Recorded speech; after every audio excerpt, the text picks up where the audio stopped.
Hello दोस्तों, welcome to main point study. So आज हम करने वाले हैं मैथमेटिक्स का क्लास 10th का वर्कशीट नंबर 8 22 जुलाई 2020 यानी आज का ये। ठीक है, मैथ्स का एक छोटा सा टॉपिक है, इंपॉर्टेंट टॉपिक है चैप्टर 3 का, pair of linear equation in 2 variable. ठीक है, ये टॉपिक पहले तो आपको थोड़ा सा एक्सप्लेन कर रखा है विद एग्जाम्पल, और उसके बाद इससे रिलेटेड कुछ क्वेश्चन पूछे हुए हैं। ठीक है, इंपॉर्टेंट टॉपिक है, मैं पहले बता दूँ, ये चैप्टर इंपॉर्टेंट है।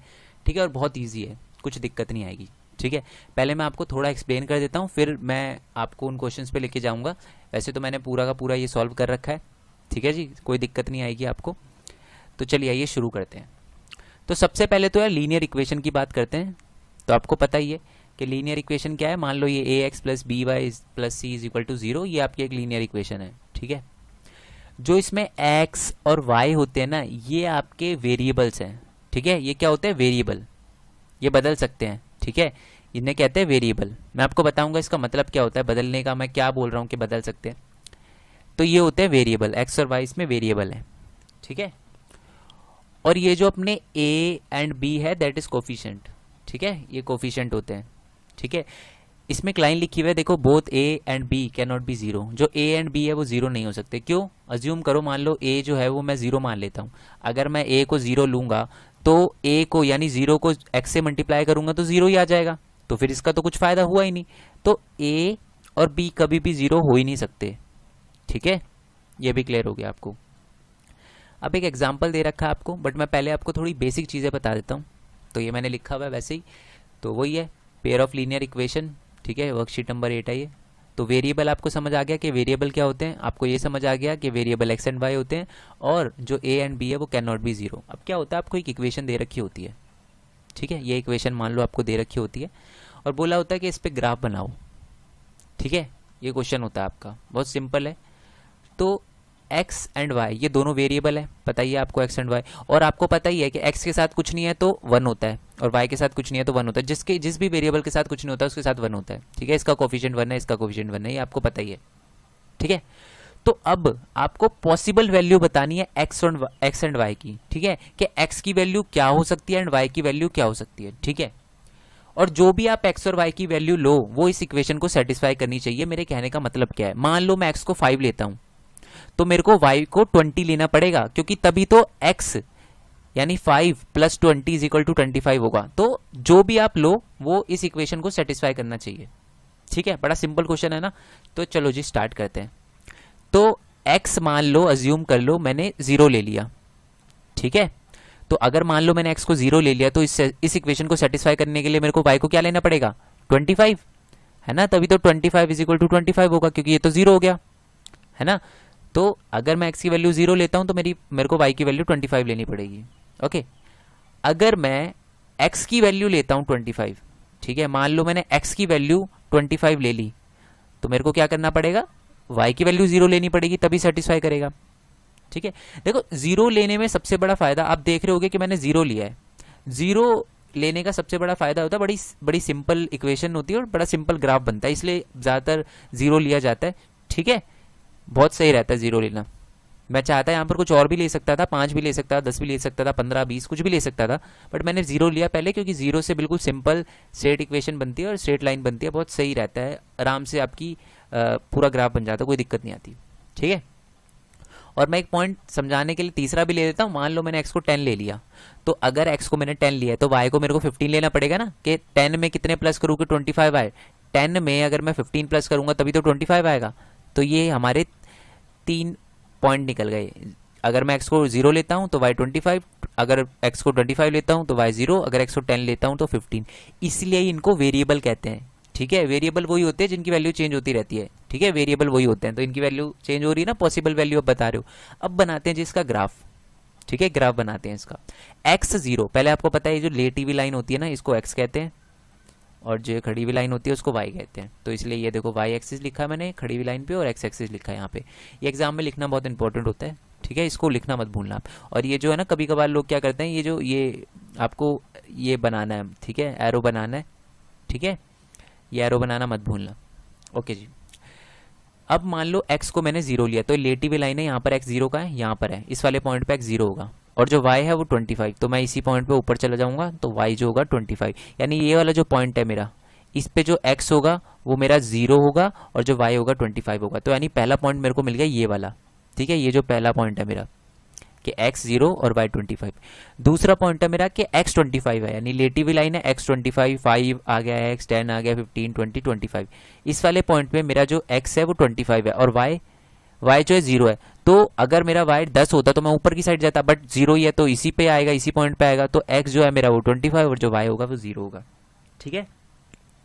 अब बात करते हैं जी तीसरे पॉइंट पे, तो यानी पहला पॉइंट निकल गया, दूसरा पॉइंट। अब बात करते हैं तीसरे पॉइंट की कि जो x है वो मेरा 10 है, तो लेटी हुई लाइन है, मैं x आगे 10 पे, ठीक है, और जो y है 15, तो मैं x वाले पे ऊपर जाऊंगा, ये देखो ये रहा 15, तो ये बन गया तीसरा पॉइंट। इस वाले पॉइंट पे, जिस पॉइंट पे अभी मैं हूं, वहां पर आप देखोगे तो x जो है वो 10 है मेरा, ठीक है, देखो x 10 है और जो y है वो 15 है, ठीक है, क्लियर हो गया आपको। तो x और y की वैल्यू ये निकल गई, तो x जो मैंने रखा वो 10 रखा और जो y रखा वो 15 रखा।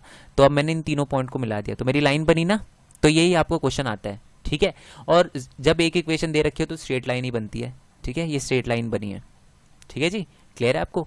तो अब इससे रिलेटेड क्वेश्चन कैसे आते हैं वो देखते हैं। तो आपको एग्जाम्पल दे रखा है पहले तो, ठीक है, इसी PDF के अंदर एग्जाम्पल दे रखा है कि एक 10 बच्चे हैं, एक स्कूल के क्लास 10th के 10 बच्चे हैं जिन्होंने पार्टिसिपेट करा एक मैथमेटिकल क्विज में, ठीक है। उसमें से कुछ बॉयज़ हैं, कुछ गर्ल्स हैं, ठीक है। तो यानी मान लो, अगर एज्यूम करो कि जो नंबर ऑफ गर्ल्स हैं वो x हैं और नंबर ऑफ जो बॉयज़ है वो y है, तो x plus y is equal to 10, ठीक है। Number of boys plus number of girls is equal to 10 होगा, ठीक है, जितने भी बच्चों ने पार्टिसिपेट करा है। अब एक और चीज बोली हुई है कि जितने भी लड़कों ने पार्टिसिपेट करा है ना, जब उन लड़कों के नंबर में आप 4 और प्लस कर दोगे ना तो आपकी लड़कियां निकल जाएगी। अज्यूम करो, ये सही आंसर नहीं है बट मैं आपको वैसे बता रहा हूं, मान लो अगर जो लड़के हैं वो 6 हैं, लड़के जो हैं वो 6 हैं, ठीक है, 6 लड़के हैं, तो लड़कियां होंगी वो 4 ज्यादा होंगी, ठीक है। 6 में अगर 4 ज्यादा प्लस कर दो आप तो 10, तो 10 लड़के होंगे, ठीक है। बट ये इक्वेशन गलत है, बट ये जो मैंने नंबर बताया वो गलत है, क्योंकि वो गलत है क्योंकि दोनों को मिला के 10 भी होना चाहिए, ठीक है। बट अगर मैं 6 लड़के कर दूंगा तो 10 लड़के, फिर तो ये ज्यादा हो जाएंगी, 16 हो जाएंगे ना। तो ये एक नंबर गलत है, मैंने सिर्फ एग्जाम्पल दिया है कि जितने भी लड़के हैं अगर उसमें मैं 4 प्लस करूँ तो लड़कियां निकलनी चाहिए, ठीक है। तो मान लो नंबर ऑफ गर्ल्स को आपने x लिया, नंबर ऑफ बॉय को आपने y लिया, तो यानी x plus y is equal to 10। यानी अगर मैं जितनी लड़कियों ने पार्टिसिपेट करा है और जितने लड़कों ने पार्टिसिपेट करा है, अगर इन दोनों को प्लस कर दूं तो 10 आना चाहिए, क्योंकि 10 ही बच्चों ने तो टोटल पार्टिसिपेट करा है ना।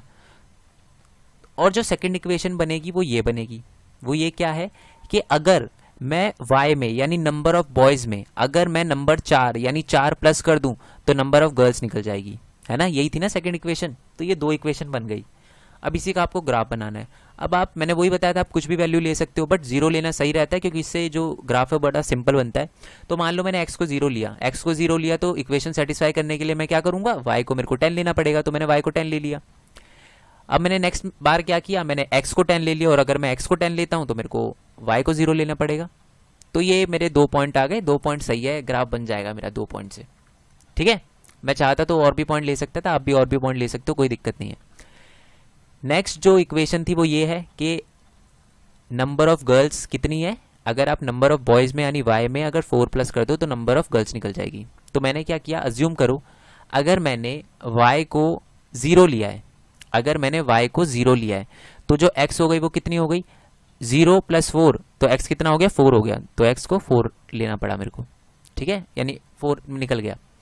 अगर मान लो मैं y को 1 रखता हूं, मैंने y को क्या किया 1 रखा, तो 1 प्लस 4 तो x इज इक्वल टू 5 हो जाएगा, 5 हो गया जी।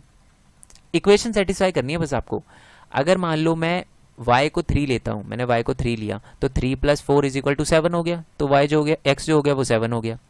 तो अब मैंने इसी से ग्राफ बनाया, पहले इसकी बात करते हैं। x जो है वो 0 है, x जो है वो 0 है, यानी यहाँ पर x 0 होगा, और जो y है वो 10 है, तो y के लिए मैं ऊपर जाऊंगा, तो ये वाला जो पॉइंट है, इस वाले पॉइंट पे जो हमारा x होगा वो 0 होगा और जो y होगा वो हमारा 10 होगा। पहला पॉइंट निकल गया। दूसरे पॉइंट की बात करते हैं कि इस बार जो y है वो 0 है, तो y यहाँ पर 0 होता है, और जो x है वो 10 है, तो y यहाँ 0 है और x यहाँ पर 10 है, तो ये पॉइंट आ गया। तो ये मैंने पहली इक्वेशन की लाइन खींच दी, ये पहली इक्वेशन की लाइन बन गई, x plus y is equal to 10, ठीक है, ये पहली इक्वेशन की लाइन बन गई। अब दूसरे इक्वेशन पे आते हैं कि जो y है वो 0 है, तो जो y है यहाँ पर 0 है और जो x है वो 4 है, तो यानी x 4 है, तो यानी इस वाले पॉइंट पे जो हमारा x है वो 4 है और जो y है वो 0 है, तो पहला पॉइंट ये आ गया। दूसरा पॉइंट है कि जो हमारा y है वो 1 है, ठीक है, तो यानी 0 और 2 के बीच में, यानी यहाँ पर y जो है वो 1 है और जो x है वो 5 है, तो मैं आगे आगे आगे आगे यहाँ पर 4 और 6 के बीच में, तो ये 5 आ गया। तो इस वाले पॉइंट पे ध्यान से देखो आप, जो x है वो 5 है, ठीक है, ये देखो नीचे की तरफ x जो है वो 5 है 4 और 6 के बीच में, और जो मेरा y है वो 1 है 2 और 0 के बीच में, ठीक है। तो सेकंड पॉइंट ये आ गया, पहला पॉइंट ये था, सेकंड पॉइंट ये आ गया। तीसरा पॉइंट ये है कि जो y है वो 3 है, तो मेरा y यहाँ पर 2 और 4 के बीच में y जो मेरा निकलेगा वो 3 है यहाँ पर, और जो x है वो 7 है, तो मैं सीधा सीधा आ गया 7 पे आ जाऊंगा, रुक जाऊंगा यहाँ पर, मैं रुक गया, क्यों, क्योंकि 6 और 8 के बीच में 7 आएगा, तो मैं यहाँ रुक गया, ठीक है। जो मेरा y हो गया वो यहाँ पर 3 है और जो मेरा x हो गया वो 7 है, तो ये वाला पॉइंट निकल गया तीसरा, 7 और 3। मैंने इसकी भी लाइन खींच दी है, तीनों पॉइंट को मिला के लाइन खींच दी, ठीक है। अब मैं आपको बता दूं, जहां पर भी ये लाइन काटती है वो जो पॉइंट आता है, यानी ये जो दोनों की दोनों लाइन कहाँ काटती है, यहाँ पर जो पॉइंट आ रहा है यही वैल्यू है x एंड y की, ठीक है।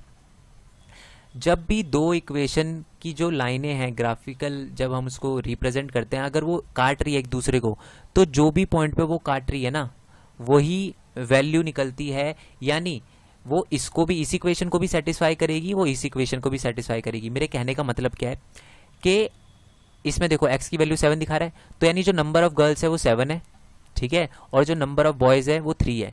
इसके अलावा x और y की या गर्ल्स और बॉय की वैल्यू आप कुछ निकाल ही नहीं सकते, ठीक है। देखो बता देता हूं मैं आपको, x plus y is equal to 10 होगा। पहली इक्वेशन को देखते हैं, क्या ये जो 7 और 3 है पहली इक्वेशन को सेटिस्फाई कर रहे हैं। x प्लस वाई, जो x है वो 7 है और जो y है 3 है, तो 7 प्लस 3 इज इक्वल टू 10, यानी पहली इक्वेशन को सेटिस्फाई कर रहे हैं। क्या इस इक्वेशन को सेटिस्फाई कर रहे हैं 7 और 3? देख लेते हैं। जो y निकला, यानी नंबर ऑफ जो बॉयज निकला हमारा वो 3 निकला, ठीक है, तो y की जगह मैंने 3 रखा, तो मेरा x जो बता रहा है इसमें 7 बता रहा है, तो 3 प्लस 4 इज इक्वल टू 7, यानी इस इक्वेशन को भी सेटिस्फाई कर रहा है। इन दोनों के अलावा, यानी x की वैल्यू 7 और y की वैल्यू 3 के अलावा आप कोई पॉइंट बता ही नहीं सकते, ठीक है। जब भी दो लाइनें आपस में कट करती है ना, तो उसकी एक ही वैल्यू निकलती है और वही आंसर होता है, वही दोनों इक्वेशन को सेटिस्फाई करती है, ठीक है जी। क्लियर हो गया आपको ये? जब भी दो लाइनें आपस में इंटरसेक्ट करें, ग्राफिकल जब रिप्रेजेंट करें हम, दो लाइन आपस में इंटरसेक्ट करें, तो जो इंटरसेक्टिंग पॉइंट होता है ना वही x की वैल्यू होती है और y की वैल्यू होती है, जो दोनों ही इक्वेशन को सेटिस्फाई करे। बड़ा सिंपल क्वेश्चन था और आपको बहुत अच्छे से समझ आ गया होगा, कोई दिक्कत नहीं आई होगी इसमें, ठीक है। ओके जी। अब कभी कभी मान लो आप दिमाग में सोच सकते हो कि सर मान लो ये लाइन इंटरसेक्ट ही ना करती तो, ठीक है, या इंटरसेक्ट ही ना करती तो क्या होता, इसका भी मैं बताऊंगा, वेट करो, ठीक है। ये आपका डाउट अच्छे से क्लियर करूंगा मैं, बहुत बढ़िया क्वेश्चन है वैसे तो। चलो जी, अब बात करते हैं सेकंड क्वेश्चन की। तो जो आपको जो पहला क्वेश्चन पूछा था ना, वो ये पूछा था कि ये बताओ कि x और y की वैल्यू क्या होती है, तो आपने पहले ही बता दिया, x और y की वैल्यू, x की वैल्यू 7 और y की वैल्यू 3 हो सकती है, ये पूछा गया था इसी में। ये देखो, in the above example right the value of x and y, the unique solution in the graphical shown. तो यूनिक सॉल्यूशन का मतलब यही होता है, जब दो लाइनें आपस में इंटरसेक्ट करे ना, काटे ना दो इक्वेशन की लाइनें, तो वो जो एक पॉइंट बनता है वही होता है यूनिक सॉल्यूशन, ठीक है। अब देखो सेकंड क्वेश्चन जो आपसे ये पूछा गया है कि आपको क्या करना है कि ग्राफ जो दे रखी है, इक्वेशन दे रखी है y minus x is equal to 2, उसको रिप्रेजेंट करना है। तो जो रिप्रेजेंट करोगे, तो वो जो जियोमेट्रिकल फॉर्म में रिप्रेजेंट करोगे तो वो क्या आएगा, मेरे कहने का मतलब क्या है, हम आंसर देखते हैं। देखो x minus y minus x is equal to 2 था, तो माइनस में ना बच्चों को बड़ी दिक्कत आती है, माइनस बच्चों को अच्छा नहीं लगता, तो हम माइनस को प्लस कर देते हैं। ये जो माइनस एक्स है ना, इसको इस तरफ लाके प्लस कर देते हैं। अब इसका क्या करते हैं, ग्राफ बनाते हैं, ठीक है। तो x की वैल्यू अगर मान लो मैं 0 रखूं, यहाँ पर 0 रखूं, x 0 रखूं, तो y कितना हो गया, 2 हो गया, क्योंकि 2 प्लस 0 इज इक्वल टू 2 हो गया। तो यानी अगर मैं x की वैल्यू 0 रखता हूं तो मेरे को y जो निकलेगा वो 2 निकलेगा। अगर मैं x की वैल्यू 2 लेता हूं तो जो y है वो कितना निकलेगा, 4 निकलेगा। 2 प्लस 2 4 हो गया। अगर मैं 6 लेता हूं तो मेरा 8 निकलेगा। मैंने तीनों पॉइंट मिलाए, यानी x की वैल्यू 0 यहाँ पर होगी और y जो है वो 2 यहाँ पर होगा, तो ये पहला पॉइंट बन गया। सेकंड पॉइंट है कि जो x है वो 2 है, यानी x जो है यहाँ 2 है और जो y है वो 4 है, तो यानी इस वाले पॉइंट पे जो x है वो 2 होगा और y जो होगा 4 होगा। और जो तीसरा पॉइंट है, जो x होगा वो 6 होगा, तो x यहाँ पर ये 6 हो गया, मैं ऊपर गया, और जो y है वो 8 है, तो ये वाला जो पॉइंट है इस पे जो x है वो 6 है और जो y है जो 8 है। तो मैंने इन तीनों पॉइंट को निकाल दिया, लाइन बन गई। तो ये जो लाइन है वो क्या है, टेढ़ी मेढ़ी लाइन बनी है? बिल्कुल भी नहीं, स्ट्रेट लाइन बनी है। तो जो जियोमेट्रिकली एक स्ट्रेट लाइन है, ठीक है, स्ट्रेट लाइन आएगा इसका आंसर। ओके, अब उसी क्वेश्चन पे आते हैं कि अभी तो मान लो कि हमको क्या करना पड़ा, ये दोनों इक्वेशन देख के ना ग्राफ बनाना पड़ा। कोई बच्चा मेरे से पूछ सकता है कि सर मान लो कि हमें ग्राफ ना दे रखा हो, यानी हमारे पास ग्राफ ही नहीं है, तो बिना ग्राफ बनाए हम कैसे बता सकते हैं कि ये इक्वेशन इंटरसेक्ट करेगी, ठीक है, या नहीं करेगी? क्या इसका एक ही सॉल्यूशन होगा, क्या इसके बहुत सारे सॉल्यूशन होंगे, या इसका कोई सॉल्यूशन ही नहीं निकलेगा? ठीक है, अब मैं आपको इसका समझाता हूँ प्रैक्टिकल वे में। देखो, जब दो इक्वेशन दे रखी हो, मान लो दो इक्वेशन दे रखी हो, तो आपको पता कैसे चलेगा कि इसके एक सॉल्यूशन निकलेंगे, बहुत सारे सॉल्यूशन निकलेंगे, या सॉल्यूशन नहीं निकलेगा? अब देखो, ध्यान से देखना, ये पहली इक्वेशन दे रखी है, ये दूसरी इक्वेशन दे रखी है। ये a के साथ कुछ नहीं, x के साथ कुछ नहीं है, तो क्या होगा, 1 होगा। तो जो हमारा a1 है वो क्या है, 1 है, और जो a2 है वो क्या है, 3 है। तो 1/3 हो गया, a1/a2 यानी 1/3। जब हमारा a1/a2 इक्वल ना हो b1/b2 के, तो वो आपका एग्जैक्टली 1 सॉल्यूशन निकलता है। जैसे कि 1/3 क्या वो इक्वल है -2, क्योंकि जो b1 है वो आपका -2 है। तो क्या 1/3 इक्वल है -2/4 के? बिल्कुल नहीं है, तो इसलिए 1 सॉल्यूशन निकला। इसी का मैं आपको प्रैक्टिकल एग्जांपल दिखा देता हूं, जो अभी हमने क्वेश्चन करा था। अभी x के साथ कुछ नहीं है, तो क्या होगा, 1 होगा, ठीक है। तो a1 जो है 1 है, और जो b1 है वो भी 1 है ना, 1 है। पहले तो हम एक काम करते हैं, ये जो हमने y यहां पर लिया है ना, इसको हम इस साइड ले आते हैं, ठीक है, x माइनस वाई, ठीक है, x minus y is equal to 4 कर लेते हैं, वो ज्यादा सिंपल रहेगा, ठीक है। तो a1 जो हो गया 1 हो गया, और जो a2 हो गया वो भी 1 हो गया। तो 1/1 क्या वो इक्वल है b1/b2 के, और b1 क्या है, 1 है, और जो b2 है वो 1 नहीं है, वो -1 है। तो क्या 1/1 इक्वल है 1/-1 के? बिल्कुल नहीं है, तो इसलिए हमारा 1 सॉल्यूशन निकला, एक पॉइंट निकला, ठीक है। जब a1/a2 not equal to b1/b2 होते ना, तो एग्जैक्टली 1 सॉल्यूशन निकलता है, ठीक है। समझ आ गया आपको? अब ये तो मैं समझा चुका। अब इसके अलावा क्या कुछ निकलता है क्या? कोई दो लाइन इंटरसेक्ट करने के अलावा और कुछ हो सकती है? जैसे कि मैं आपको है ना क्वेश्चन देता हूं, ध्यान से सुनना। ये इक्वेशन दे रखी है आपको, इन दोनों इक्वेशन का जब आप ग्राफ बनाओगे ना, तो आप देखोगे कि इन दोनों इक्वेशन का ग्राफ एक ही लाइन पे बन रहा है। यानी ये जो दो अलग अलग लाइन बन रही है ना यहाँ पर, ये दो अलग अलग लाइन नहीं बनेगी, एक ही लाइन पे दोनों के सारे पॉइंट आ जाएंगे। अब नोटिस करना, आप ये ग्राफ बनाना और तब मेरे को बताना कमेंट बॉक्स में कि क्या जो इन दोनों इक्वेशन की लाइन है, क्या एक ही लाइन पे इन दोनों के पॉइंट बन गए? अब जब एक ही लाइन पे दोनों के दोनों पॉइंट बन गए, तो कितने भी सॉल्यूशन हो सकते हैं। मतलब देखो, यहाँ पर सिर्फ एक बार काट रहा है, बट अगर एक ही लाइन पे सारे के सारे पॉइंट आ जाए दोनों इक्वेशन के, तो यानी वो दोनों इक्वेशन को हर पॉइंट पे सेटिस्फाई कर रहा है।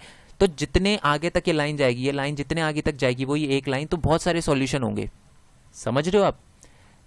दोबारा से बता देता हूं कि जब दो लाइनों के ग्राफ एक ही लाइन पे बने, एक ही लाइन पे दोनों के सारे पॉइंट आ जाए, तो वो जो लाइन होती है वो कोइंसिडेंस लाइन होती है। यानी हमें दो इक्वेशन तो दे रखी है, बट इसका जो ग्राफ बना वो एक ही लाइन में बन गया, तो इसको हम कोइंसिडेंट लाइन कहते हैं। और इसमें कितने भी सॉल्यूशन घुसा सकते हो आप, कितने भी सॉल्यूशन हो सकते हैं इसके, ठीक है जी, ठीक है। और हमें देखकर पता कैसे चलता है कि जी ये इनफाइनाइट मैनी सॉल्यूशन हो सकते हैं इसके?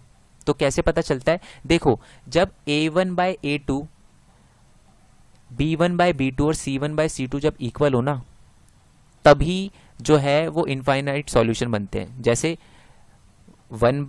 2/4 लिखा है, कट करो तो 1/2 हो गया। 3/6 लिखा है, ये भी 1/2 हो गया। 3 1 3 और 3 2 6, और -9/-18, तो माइनस से माइनस कट जाएगा, ये भी 1/2 हो गया। यानी 1/2, a1/a2 1/2 है, b1/b2 1/2 है, और c1/c2 भी 1/2 है। तो a1/a2 is equal to b1/b2 is equal to c1/c2, तो ये निकलेगा हमारा इनफाइनाइट सॉल्यूशन। क्लियर हो गया आपको? बड़ा सिंपल था ये तो, ठीक है।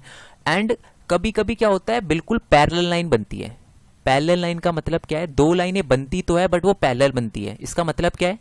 जैसे कि एक ग्राफ देखो आप, ठीक है, ये पहली इक्वेशन है, ये 2x + 4y - 12, ठीक है। यही जो दो इक्वेशन दे रखी है ना, इन्हीं के ग्राफ बना रखे हैं। पहली जो इक्वेशन है वो है 2x + 4y - 12, ठीक है।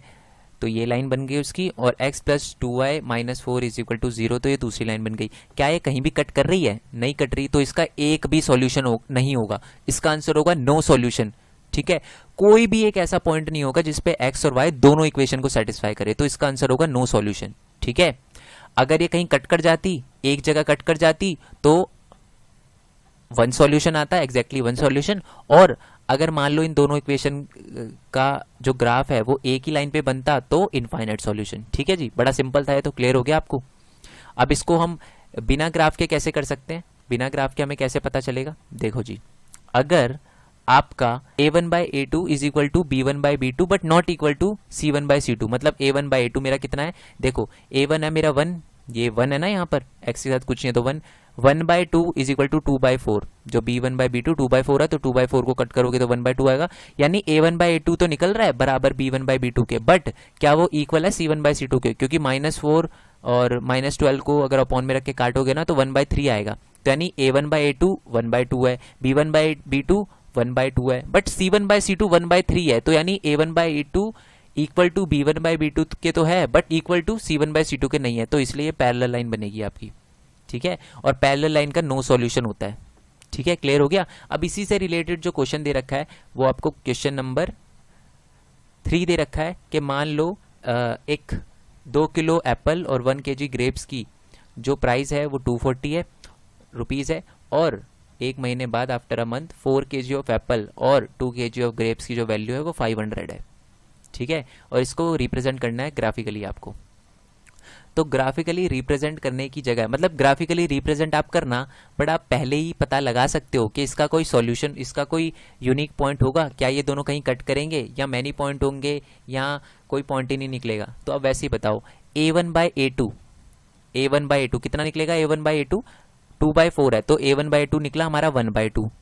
b1 बाई b2 कितना निकला? ये भी 1 बाई 2, यानी a1 by a2 is equal to b1 by b2 के। बट क्या c1 बाई c2 इक्वल है? क्या ये 1 बाई 2 है? नहीं, बिल्कुल भी नहीं, ये 1 बाई 2 नहीं है। 240, अगर 250 होता तब होता 1 बाई 2, तो बट ये 1 बाई 2 नहीं है, यानी a1 by a2 equal to b1 by b2 के तो है, but not equal to c1 by c2 के है। अब देखो इसमें कि a1 by a2 equal to b1 by b2 के, but not equal to c1 by c2 के, यानी ये पैरेलल लाइन बनेगी इसकी, नो सॉल्यूशन। आप ग्राफ बना के देख लेना, इसका आपको नो सॉल्यूशन ही मिलेगा। ठीक है, सो आई होप आपको वीडियो अच्छी लगी हो, सारा का सारा समझ आया हो। बहुत इंपॉर्टेंट है यार, ये छोटी छोटी चीज़ समझना बहुत इंपॉर्टेंट है, क्योंकि आप अगर 11th में मैथ लेते हो तो आपके लिए बहुत ही ज़्यादा इंपॉर्टेंट है। और अभी तो मैं आपको बता दूं कि जो आपका पेपर आएगा वो बिल्कुल ऐसे आएगा कि ऐसा नहीं है कि सीधा बुक में से डायरेक्टली एनसीईआरटी के क्वेश्चन उठ के आ जाएंगे, आपसे बहुत ही प्रैक्टिकली पूछे जाएंगे क्वेश्चन। तो इसलिए चीज़ों को समझना इंपॉर्टेंट है, समझ लो, समझना इंपॉर्टेंट है। अगर आप समझ गए तो आप कोई भी क्वेश्चन कर सकते हो। आई होप आपको वीडियो अच्छी लगी हो। वीडियो अच्छी लगी हो तो लाइक करना, चैनल को सब्सक्राइब करना, जितना हो सके इस वीडियो को शेयर करना। साथ में मेरे इंस्टाग्राम और फेसबुक का लिंक भी नीचे डिस्क्रिप्शन में दे रखा है। मैं ऐसे ही इंपॉर्टेंट टॉपिक और इंपॉर्टेंट वीडियो लेकर आता रहता हूँ, और हमेशा नोट्स के साथ लेकर आता हूँ। और ये नोट्स आपको टेलीग्राम चैनल पर मिल जाएंगे, उसका लिंक भी आपको नीचे डिस्क्रिप्शन में मिल जाएगा, उसको भी आप ज्वाइन करना, क्योंकि आपको उस टेलीग्राम चैनल में जितने भी नोट्स हैं मैं अपलोड करता हूँ, सबका आपको ड्राइव का लिंक मिल जाएगा। ठीक है यार, सो नेक्स्ट वीडियो के लिए स्टे ट्यून। तब तक के लिए थैंक यू सो मच।